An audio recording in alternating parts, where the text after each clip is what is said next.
my channel. I am Jill Baird. If you are new for the first time, welcome. Thank you for joining me today for a 23-minute Tabata workout. This workout is functional strength based. Functional strength means we're going to move in patterns that mimic movement patterns that we use in everyday life. I'll be touching on that a little bit more throughout each exercise. If you're not familiar with Tabata, it is a type of circuit training where you work for 20 seconds, rest for 10 seconds, and repeat that 8 times.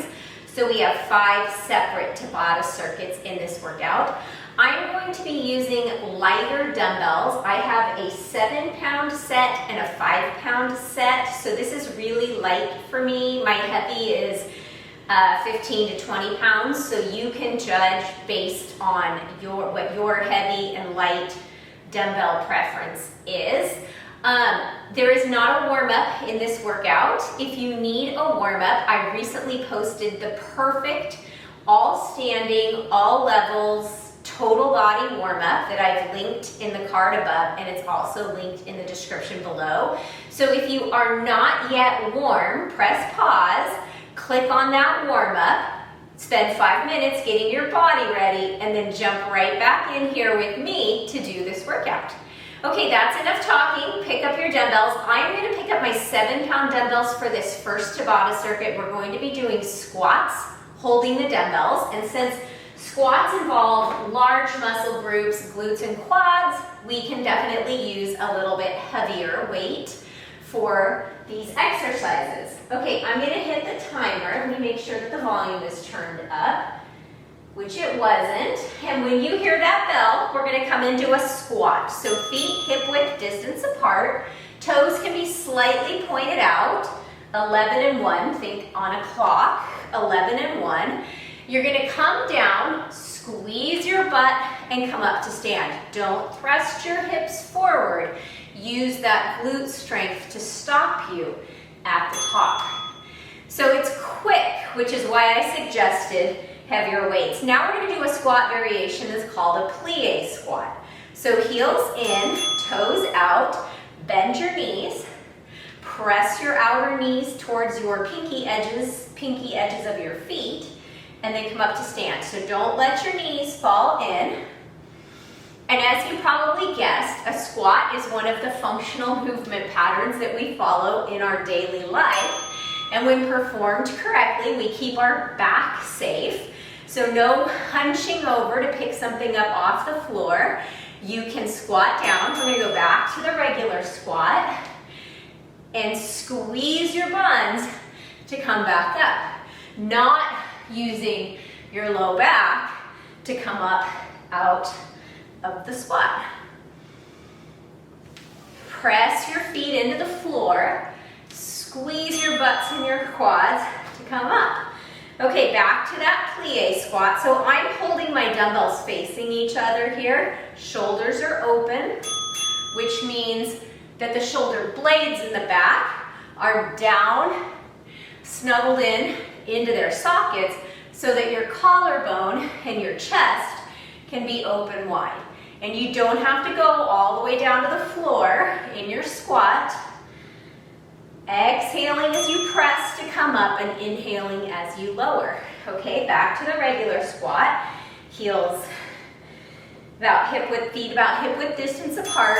And again, collarbones spread wide, like you're sitting back in a chair with your bum.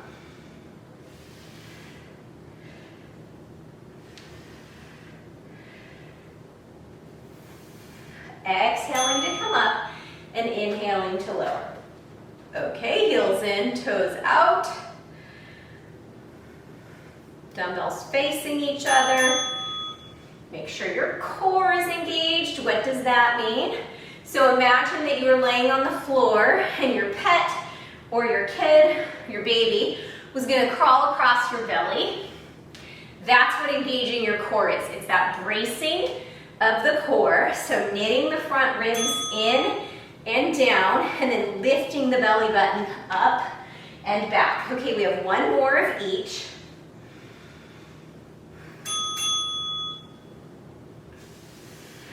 And as I lower, I'm not just letting those dumbbells pull me down to the mat.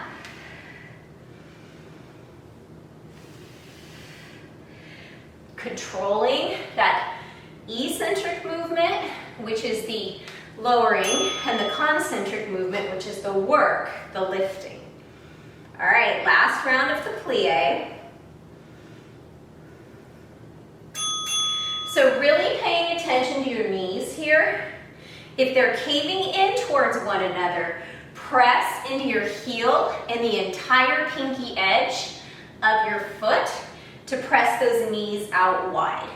So we use a little bit more inner thigh and outer glute in a plie squat. Okay, so now we're gonna have 45 seconds rest before we move into our next Tabata circuit, which is actually gonna cover 2 functional movement patterns. It's gonna cover a pull. We're gonna be doing a bicep curl, and a gait movement, G-A-I-T, which is a march in place. So we still have 30 seconds. If you don't need the rest, you can do side steps, or you can do a march in place while the rest of us catch our breath, maybe take a sip of water, and then get ready to move on. So I'm gonna be using my 7-pound dumbbells for this round also. Biceps are big, big, strong muscles. And since we're gonna be marching, the leg muscles are nice, big, strong, supporting muscles as well. We're gonna hear the timer in 4 seconds, and we're gonna get started with a bicep curl. So palms facing forward, and we're just gonna take turns lifting one knee and then the other. Make sure that those elbows stay pinned into your side body. So again, this is a pull when we lift the dumbbell. And now we're gonna do a hammer curl, the same leg movement. So hammer curl, all we do is switch the dumbbells to face our body. Like you're pressing down a hammer, and we're gonna continue with that march. And if the march throws you off, you can come into a kickstand tippy toe on each foot. Okay, back to the front traditional bicep curl, so palms face forward. And the difference between the hammer and the bicep curl is they hit different heads of the bicep. So this traditional bicep curl works the front of the bicep, and the hammer curl with the palms turned in tends to work more of the outer bicep. Okay, back to our hammer curl. Shoulders down and back in their sockets, that core is turned on. And exhale as you curl, and inhale as you lower. Both moves with control.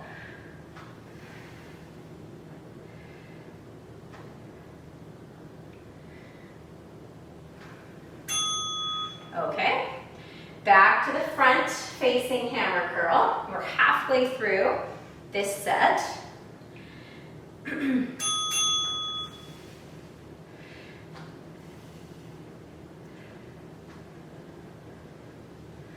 It is getting warm here.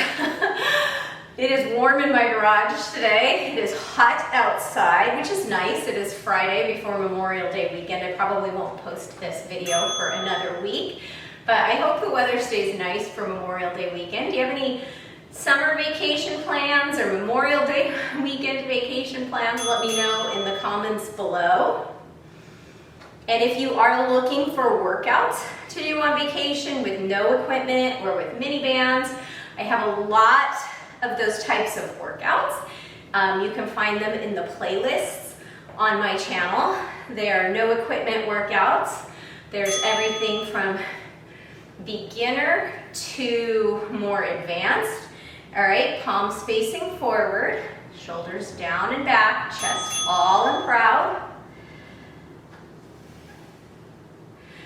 Ooh, these are starting to feel pretty heavy. As they should, they're supposed to. If your biceps are on fire, that's perfect. It means you're doing it right. Because if you're constantly lifting the same weight and you've gotten to a point where you don't really feel it anymore, it's time to step up. Might be time to buy some new dumbbells. Maybe that's your reward to yourself for working hard and gaining that strength, is that maybe you go buy a heavier set of dumbbells so you feel the burn even more. Remember to keep your elbows pinned into your side.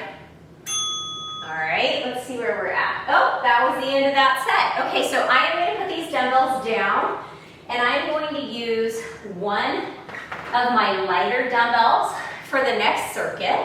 And what the next circuit is a lunge and a press.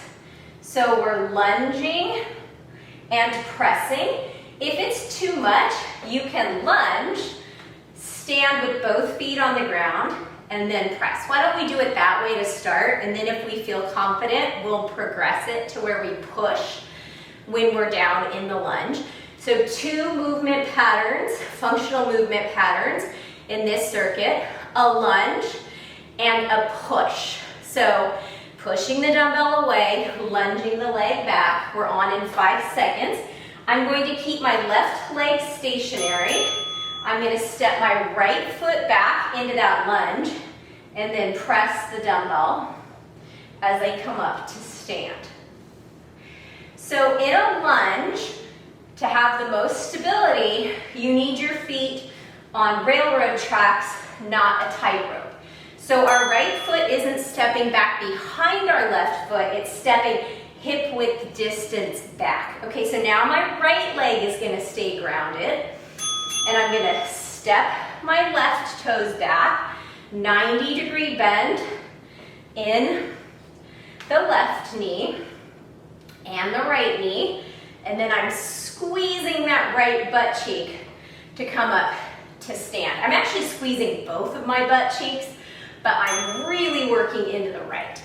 Okay, let's do that same thing where we press when both feet are on the ground. If you're more advanced and you want to press with the leg back, you can press with the leg back. So keep your gaze up in front of you, not down at the mat. And if this move is challenging, that's okay. You can do a tap back. Don't give up. Don't beat yourself up. It's okay. We're all a work in progress. There are lots of ways to make each move appropriate for you. So another example of a push movement would be a push up, which if you're a beginner is excellent to do standing against a wall. In real life, a push movement would be pushing open a door. Okay, now I'm going to change this up and I'm going to push when I'm down in the lunge, but you need to be very honest with yourself. Is your balance good? Is it, I shouldn't say good, is your balance such today that you can press when you're in the lunge? And if it's not, stop beating yourself up and press when you're standing. You're still doing the exercise, okay? We need to pay close attention to that talk that goes on in our mind. When we're working out, we really should feel stronger and more confident. You've shown up, you've pressed play, you've picked up your dumbbells, you're doing more than most people out there are, and you're making an effort to be a better version of yourself in terms of health and wellness. Strength training just 2 to 3 times per week is so good for us. Joint strength and stability, bone strength, mental health, the list goes on and on and on. And as we age, strength training becomes even more important. All right, one more.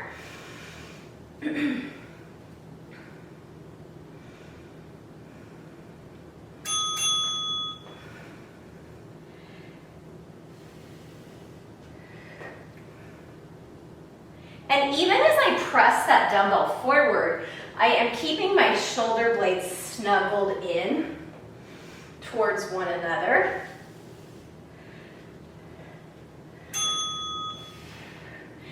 All right. And now we are moving on to a hinge and a front raise. So what that looks like, a hinge, you can think of a door hinge, right? It's an open and a close. Hinge at the hips.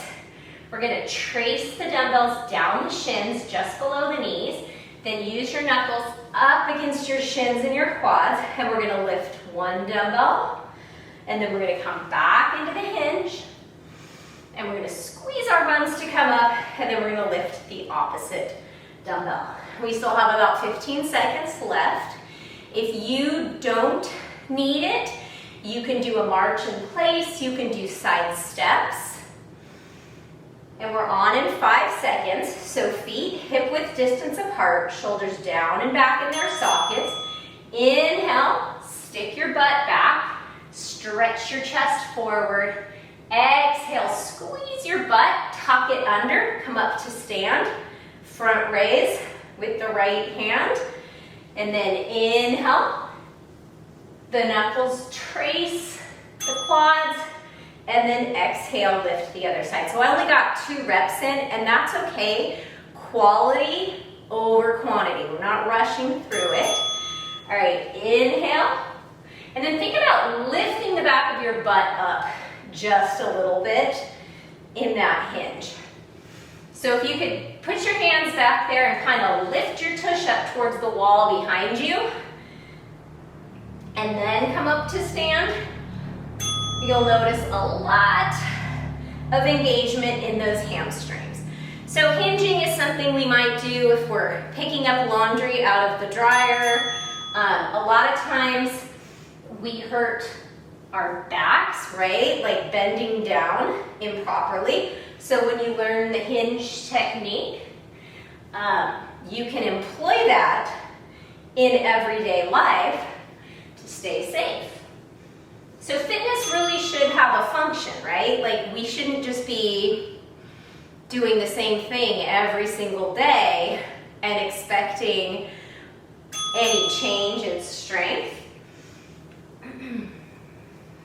So we have to incorporate a variety of movement, and even in that variety of movement, a variety of different exercises. So it's great to walk, so good for us. It's great to swim, so good for us. It's great to cycle, it's great to run. We also need to strength train, we need to do balance training. So finding movement that you enjoy, and then just incorporating it, just do it every day. Turn on your favorite music, have a little dance party in between sets, right? It's an opportunity to listen to your music. It's an opportunity to move your body and feel good. Maybe you find someone who enjoys working out with you and you guys meet up and you turn on the videos and you just move together, right? You're socializing. It's good for us. So I'm only lowering as far as I can keep my collarbones spread wide. So if I go too far down, you'll watch me, I'm going to do a bad form. You'll notice my shoulders hunch in and then I start to dump down into my low back. That's not what we want. And if you can only go down 2 inches and come up, 2 inches is fantastic.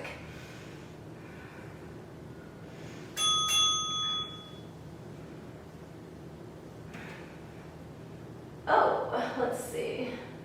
Oh, we're working. I've been talking a lot, I lost track. And if you're feeling extra spicy, extra strong today, you can lift both dumbbells at the same time. I should have said that at the beginning. But we have one more set and we'll lift both dumbbells. And then this is our last standing circuit. And we're going to sit in a chair or on a bench for our final circuit, which is going to be a twisting circuit, working our core. Alrighty, and that was our 8th of 8. So I have my bench here. I'm going to put my lighter dumbbells down there. Oops, I'm making a mess. And I am going to move this timer over here where I can keep an eye on it. And then I'm just going to use one dumbbell. And we have 2 moves. We're going to do on the right and on the left. And the first one is a twist. So I have my hands wrapped around the long part of the dumbbell, and I'm twisting to my right. So I'm working my left oblique. I'm working my whole core, but focus on my left oblique, okay? So twist right, come back to center, twist right, come back to center. So I'm sitting up nice and tall and proud. And if the dumbbell is too much, you can put it down, and you can do this with just your hands. Exhaling as I twist. And now I'm going to take the dumbbell to my left shoulder, and I'm going to click it down to my right hip like I'm fastening a seatbelt. So start at the left shoulder, seatbelt fasten, and then back up. Inhale to lower, exhale to twist. I'm using my core to stop the dumbbell at my hip, and I'm using my core to stop the dumbbell from going back behind me at my shoulder. All right, so we're going to do those same 2 movements, but going in the opposite direction. So hands around the dumbbell, and this time we're going to twist to the left. So shoulders down and back in their sockets. Twisting to the left. You could also do this standing. I thought that since this is a beginner or advanced senior friendly workout, we would do these core exercises seated just to take any potential back injury out. So again, we're going to take the dumbbell to the right shoulder, click it to the left hip, seatbelt, and then back up.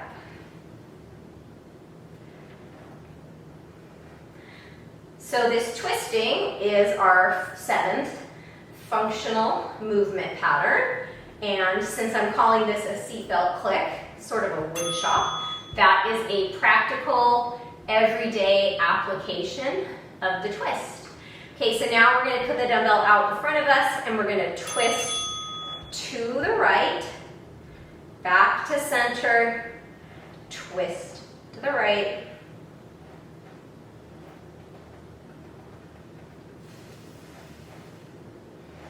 inhale as you twist, exhale back to center.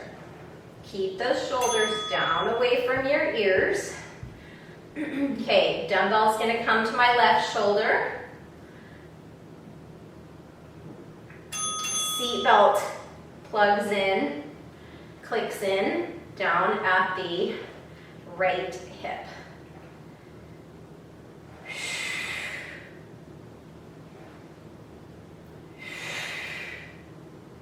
And really exaggerate that exhale. It engages those deep core muscles. All right, we have one more round. We're going to be twisting towards the left this time. So hands wrapped around the dumbbell. Twist to your left. So notice how as I twist, my right shoulder doesn't creep up. I'm doing my best to keep those shoulders down and back in their sockets.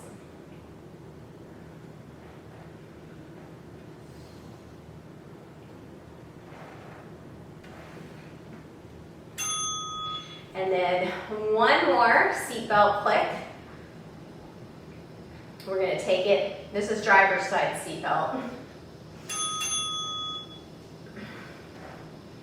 Well, okay, it's not. The other side was driver's side seatbelt. It's driver's side seatbelt for me. I've been calling this my right side because I'm facing you. It's actually my left side, but since I'm mirroring you, I didn't want to get us all mixed up. So anyway, it's a seatbelt click.